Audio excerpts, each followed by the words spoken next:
I wanted to make a video about tidying, cleaning, all that organization type stuff when life sucks. Because life sucks a lot currently for a lot of people. It took a long time for the internet to have resources for that. I mean, there are more now, but they're like very specific to ADHD, depression, anxiety, specifically for chronic pain. And I feel like I kind of wanted to put all of that into one and like combine all the tips that I've gathered over the years that have helped me in my environment. Obviously, there's just some habits like laundry that just we all sometimes don't want to do it, so it's not getting done. But yeah, I wanted to share some of the things that I follow when I'm in the trenches mentally, or if I'm in the trenches with physical pain. Chronic pain also is kind of a piece of shit when it comes to cleaning, tidying, all that stuff. So, point number one, don't prioritize getting rid of visual clutter first. Like, that's like not the priority. I know for a lot of people, the visual stuff is very important to get rid of as well, but that's not where you should start. I know, like, when I'm depressed, I obviously also want less of the, oh my god, everything around me is like, ugh, chaos. But get rid of, like, the actual top priority stuff first. Like, make sure you don't have moldy plates, moldy everything. Make sure, like, if you don't have much more clothes that you can like wear, that you do like a load of laundry first. And like in that case, if you really don't have a lot of energy, like nobody is telling you to not put several different colors together in the washing machine. I mean, obviously, if something's new or if there's something red in it or something, maybe don't do that. But like, it's not rare for people to just save some time and water by just throwing in everything together. So you can do that actually. If you need to use paper plates for a while, use paper plates for a while, because it can be easier, especially when depressed or when in so much chronic pain that you can't really move a lot. It's just easier to get rid of. Yeah, this is all about just getting the time sensitive stuff out of the way in whatever way you can get it out of the way. It does not freaking matter if you do it the weirdest way possible. I mean, as someone with highly suspected ADHD and still in the process of getting an assessment, I do some stuff in a very weird way. So if you have to run the dishwasher twice for the same load because something didn't get off of the plate and you don't have the energy to wash them individually, turn the dishwasher on twice. Like, yes, that's wasting water if you really want to take it like that way, but it's also wasting energy you don't have if you do it right now, you know? So think about it that way too. Like, yeah, we want to be environmentally friendly, but we also kind of, don't want to die inside, because that means at some point we might die outside. So that sounds really fucking morbid, but it's true. Priority number two, remove clutter from the essential parts of your apartment or room or whatever, wherever you live. Like, I don't know if you live in a dorm, if you live in a big apartment, if you live in a small apartment. You know what I'm saying. There's essential parts. There's like having enough space in a double bed, like freeing up the one half of the double bed at least. Or if you have if you work remotely or if you're like a student, clearing up enough parts of your desk, clearing up a small part of like your kitchen counter space. Like, it doesn't have to be the whole thing. It does not have to be the whole thing. I think that's very important to remind yourself of, because you're not gonna go from everything is chaos to everything looks good unless you're like back to a normal energy level, and most of us don't have that in current times. Like, if you have any problems with mental illness, with a chronic illness, you're just not gonna have that most days. Also remember that during this stage of like just clearing up small spaces in essential parts of the apartment, it can feel like you're making more clutter and you're making more things dirty, unorganized. That's normal. I just want you to know that's normal. if you really like want to have some reassurance about that, I recommend you watch some of the videos of people that clear up like hoards and stuff like that. In those videos, you will see before it gets really good, it gets really messy first when it comes to like sorting through stuff and start sorting stuff away from like the counter so they can use the counter space. Like it's always gonna get more cluttery first. And if that's the stage you have your apartment or your living space in first, so just so you can use the essential parts of it, so be it. Like, it's important for you to be able to live in your space first and foremost. The aesthetic of it is the second priority. Priority number 3, have a clothing system that works for you. And by that I mean have a system for how your clothes are being put away that makes sense to you. Like there's a lot of ways you could do it aesthetically, but like for now, what is the system that makes the most sense for your brain? I personally use a lot of drawers. I hate that word. I'm not native English. Drawers is a shitty word. I use drawers and I fold most of my stuff the KonMari style, so like vertically, which the folding itself is a lot of work, so you don't have to do that, obviously. If that doesn't work for you, it just is fun for me. Making the stuff easy to look at for me is the point that I need for my needs, for my accommodation of how my brain works. And for you, it might be, okay, I will not have a specific way of folding, or I will hang most of my clothes because it's easier for me to put stuff on a hanger and put it away. Find a way the organization works for you. Now, you can see my gigantic Pax closet behind me. It took a while to organize that in a way that made sense for my brain again, because I didn't have this before. Find a good system for yourself. And honestly, I almost want to say it's easier to find a system like that when you don't have a lot of energy for it. Because you need to think from the space of being in low energy. How do you make your closet space or whatever you use for your clothes, how you make that friendly for the state you're currently in? And that can look however the fuck you want. Like, please, when you're like down in the trenches, stop thinking about what someone else walking into your space will think about it, because most likely, first of all, most people will not walk into your space. Second of all, the person might judge it and then forget it like 10 minutes later. Stop thinking about that, please, if you can. I know for some people it's really hard because you have social anxiety or something, but it doesn't matter. What matters right now is it works for you and it doesn't create much more clutter. Yeah, just want to get it. I wanted to get that point across because I used to be someone that had like a clothing system that didn't work. And the moment I figured it out for myself, which took a while, by the way, so you don't need to figure it out instantly, it's step by step. But the moment you'll figure it out, you'll be like, oh my god, I have so much less shit everywhere. I also, if you have like a closed closet like this, I highly recommend, if you can, to have a space where you put the clothes that you wore once but you can wear again. You know, like the stuff that you like wore for like 10 minutes while going for a walk or bringing away something, and like you didn't wear it enough to put it in the dirty laundry. You know, the stuff that you put on the chair usually.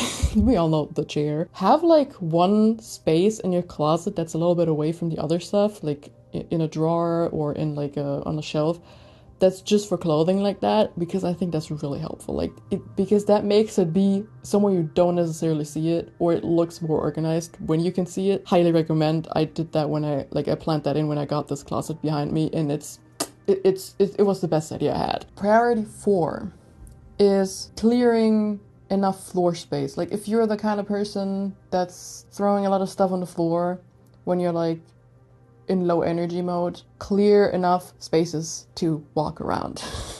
Like, I've been there, believe me. Most of this stuff I had the privilege to get through and like figure out when I was in my teens, so I haven't had this issue in a long time. But I know more than enough people that still have this issue nowadays, and I feel like they partially still have the issue of throwing stuff on the floor because they shame themselves for it, which is very interesting. So like, stop shaming yourself for it and start like just working with it.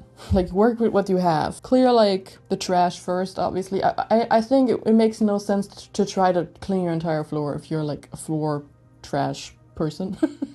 That sounds weird, but you know what I'm saying. The first thing you should look for is, like, okay, is there anything that can mold here? Like, I don't know, like, some people throw, like, unfinished plates. I mean, they don't throw them, but like they put unfinished like food like next to their bed on the floor. Like, put that away first, obviously.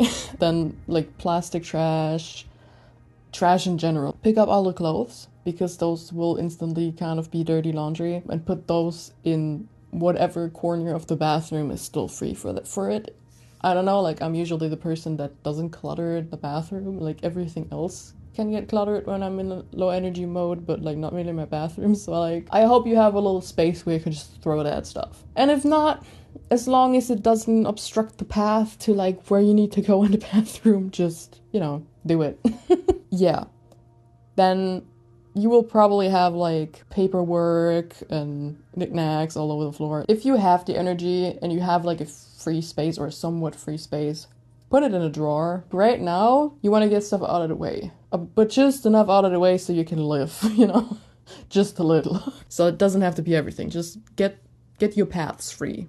We know, we both know, like, if you're watching this and you're the kind of person that has, like, a very messy floor, you know what I mean when I say the essential paths. If you don't have a free drawer, by the way, you could also look if you have a box that you can put some of the knickknacks into, because then you can close that box, like you can tape it shut or something. And if you don't use anything in that box in the next 6 to 12 months, you could technically get rid of what's in that box. Obviously don't put memory stuff like mementos in there, like old pictures or stuff like that. But like, we all have like random knickknacks laying around that are just like, we're not touching them. Like, we all have books we will not read laying around. We all have decor that we don't want to read decor laying around, or stuff we bought that we actually don't need. Figure out like what belongs in that box to see, oh, maybe I don't need it in the next 12 months, and if I don't, then I can throw it away or give it away. Number 5 on the priority list: change your bedding and vacuum. Now, it really depends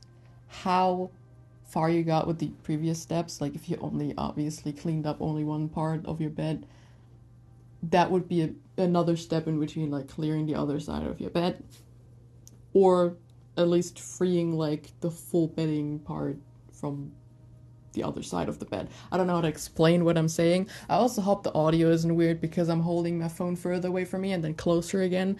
I'm very, yeah, like changing your bedding as much as you can. If you can't like change your fitted sheet or something, like whatever, that can change a lot mentally. I feel like it's an act of self-love. In my opinion, changing your bedding is an act of self-love. Like, I feel like I gave myself something when I changed my bed sheets. Even if I do it like super regularly because I have higher energy, it is, yeah, it's something you do for yourself. You know, like, you don't, like, obviously I hope you have enough bed sheets that you can change, because we don't know if you're gonna have enough energy to like wash the current ones. You know, that's why I always recommend having at least 2 or 3, but I know not everyone can afford that. So do with my information what you are able to do is basically what I'm saying. Now, for the vacuuming, really depends. Like, if you're like the previous mentioned person that has a lot of stuff on the floor, try to like at least vacuum like the bits that you walk on the most. Like the paths, like I said. If you're not like a floor chaos person, pushing everything that's currently on the floor, which for non-floor chaos people is probably not a lot of stuff, put that like on chairs and your bed for a second, and like vacuum through. I don't mean like a specific, ooh, like vacuuming everything perfectly. I mean like a quick, oh yeah, this is where I walk the most, so the most dust and like crumbs from food or whatever is probably along these ways. You don't have to do cleaning and tidying perfectly. It just needs to work for you, and it needs to reduce the stuff that makes you sneeze all day long, probably. I also recommend, like I always do that whenever I talk about this to people or on my blog, use good music when you're cleaning. Like, it's It's a little bit different when you're decluttering or if you're like tidying specifically. Some people have a better time focusing without music, but if it's like vacuuming, put on music, please. Like the sensory input of a loud vacuum is worse than loud music. Number 6. This is to the people that are a little bit like me, that collect boxes, you know, packaging from stuff they bought. You don't need more than 50% of that. There's like a rule that I have established with myself over the last couple years, which is how I got a little bit better at this. I only keep the boxes of tech stuff until the warranty for that tech thing is over, and once that is the case, I'll throw away the packaging, because the likelihood of me sending it in to get repaired anywhere else is low, and if I want to sell it, I would automatically put like the extra $5 for packaging to send it to someone into the price. So I know for a lot of people it seems wasteful, because in some countries recycling is a little bit different than in Germany, where I'm from. But for me, I know like when I throw away old packages, they will get recycled. I know that might not be the case for where you live, but would you rather have enough space in your place? Or do you really want to keep so many storage thingies that you will probably not use? Also, another tip, if you keep thinking, oh, I could use that to send someone a package, you will go through your fucking packages and you will assign, okay, I want to send this specific person a package that has this, this, and this in it by this point. I know you're low energy, you might not be able to hold in the deadline, but you will make a plan for which package will be used for which purpose. The ones that like don't have a purpose at the end of you assigning purpose to different packages will need to get thrown away, which is extra work, but it's also kind of satisfying. Like, I find that when I'm low energy, doing tasks like that, which is somewhat easy of a thing to like sort out, it's kind of feeling more like, it feels more like an accomplishment. Like, it feels really good. It's like giving you a little bit of dopamine because you did something, and that gives you a little bit more energy. It's kind of like a ball you start rolling and then it gets easier. I only have like literally I sorted through all my fucking packages that I collected over the years. I mean, I already sorted through a lot over the last couple of years, but like I still had some smaller ones, and I sorted through them recently. And I kept the ones that I still have warranty on. They're like on top of my closet behind me in like a bigger box. The bigger boxes I sometimes keep because they could be good for moving. If you plan on moving, obviously keep the bigger boxes, but make them small and put them somewhere against the wall where they're not in the way. But I only kept like really specific boxes. Like, it's really weird to say this. I didn't keep any like boxes that were like box shaped, for example. Like, yeah, some of them looked cute and I could have used them to send something to friends, but I know I currently won't send anything to friends because I'm very much on a tight budget. I only kept like stuff that I could send stuff like posters in or something, because I know those get super expensive if you rebuy them. Not that I make a lot of art prints, but if I want to send a friend art for something, I can use that, and I know like the round, like the tube-shaped packages are more expensive to rebuy, so like I kept 2 of those. And like, yeah, I sorted through like all the tech stuff that doesn't have warranty anymore. There's still some stuff that I have that's not in warranty anymore, but I know I use tech long enough to maybe want to send it to repair at some point if there's something wrong with it, so I kept that. Number 7. The next part is gonna suck, and you shouldn't do that part if you're like really low energy. Like, this is the cutoff where we are right now. This is the cutoff where like if you don't have more energy, don't do the next couple steps. Do these once your energy's starting to look up again. Paperwork. You will have a lot of it, like every adult.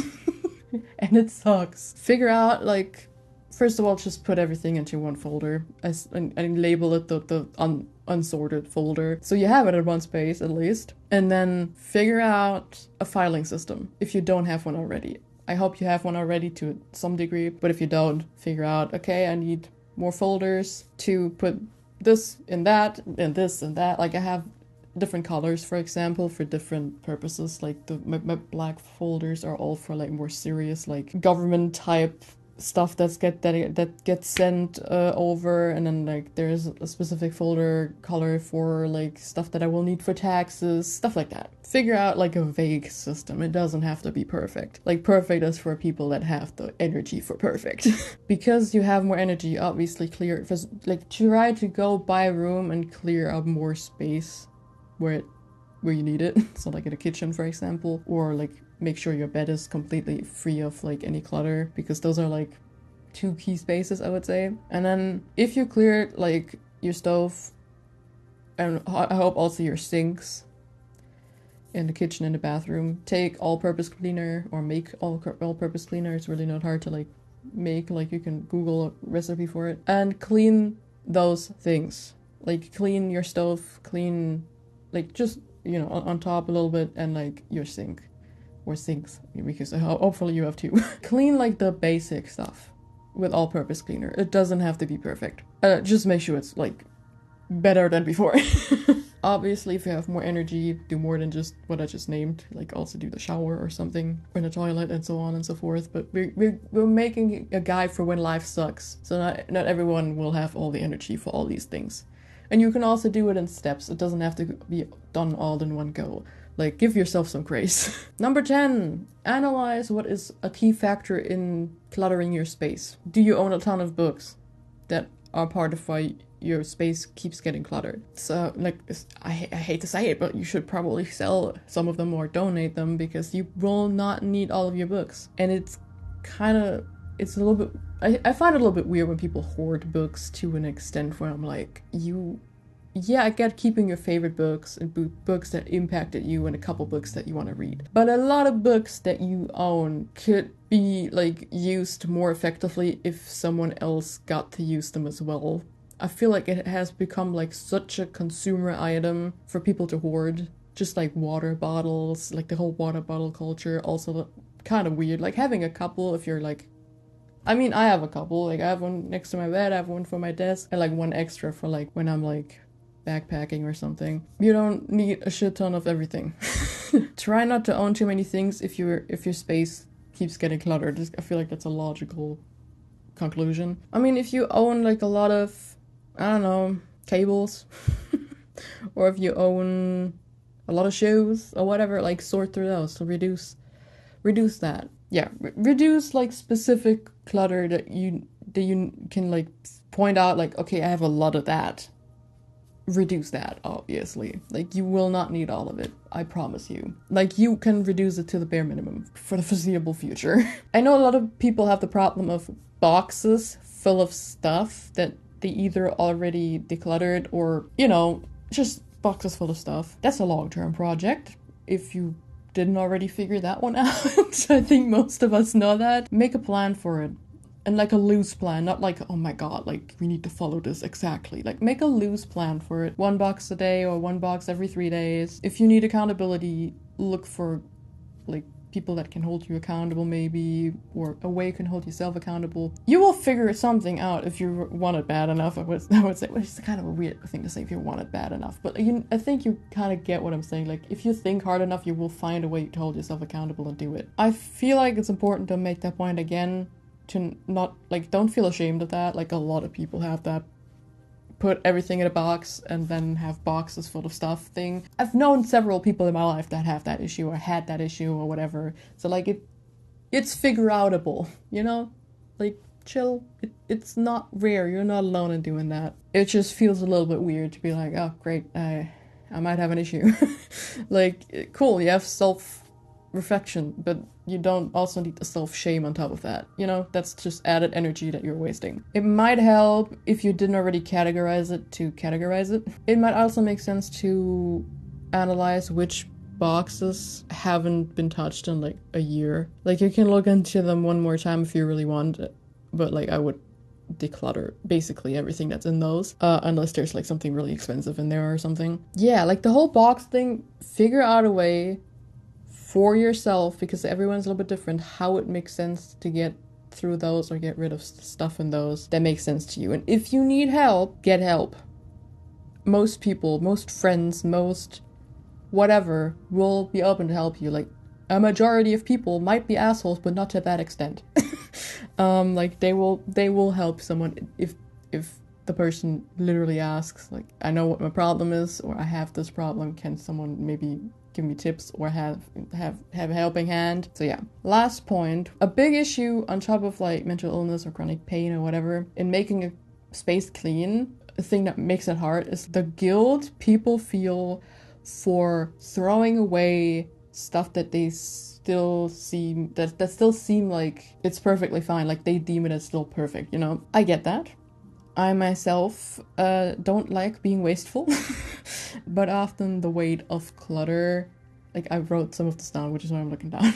Like I wrote this very beautiful.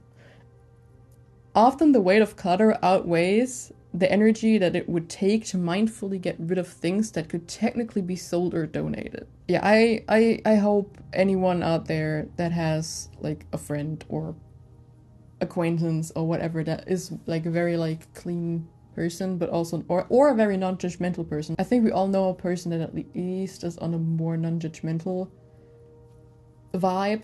Like I know a lot of people don't have a lot of friends and even a lot of acquaintances, but we all know someone.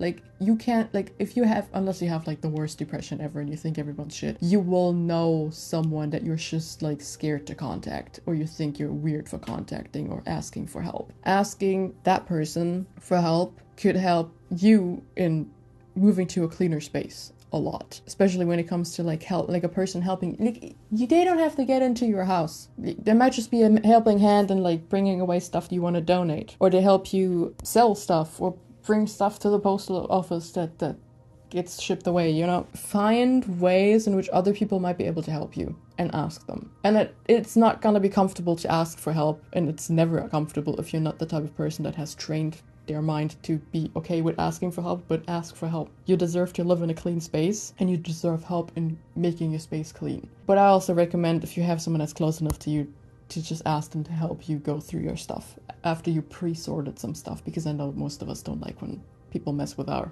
organization. So there is a way for everyone to figure it out to get help as well. And if you don't know anyone truly, then give yourself the grace that it will take time to clean all of this up. Put stuff in place, like rules for yourself in place, then make sure you don't add too much to the clutter again. That's important too. I find it important to mention this because like your pride in like, oh my god, like I have like a reputation or something, it really doesn't matter. If someone judges you for like having a problem and asking for help for it, they're not a good person.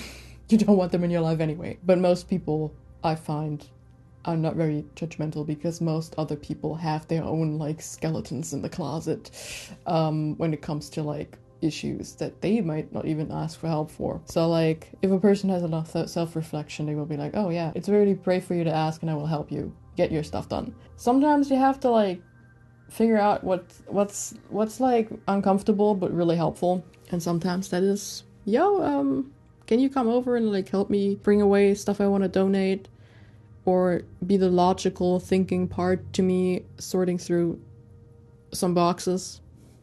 You know, that's literally what friends are for. It's just that we live in a day and age where people want to cut each other off really, really quickly, and it's really weird. Like if a friend asked me, like, can you like come over and help me?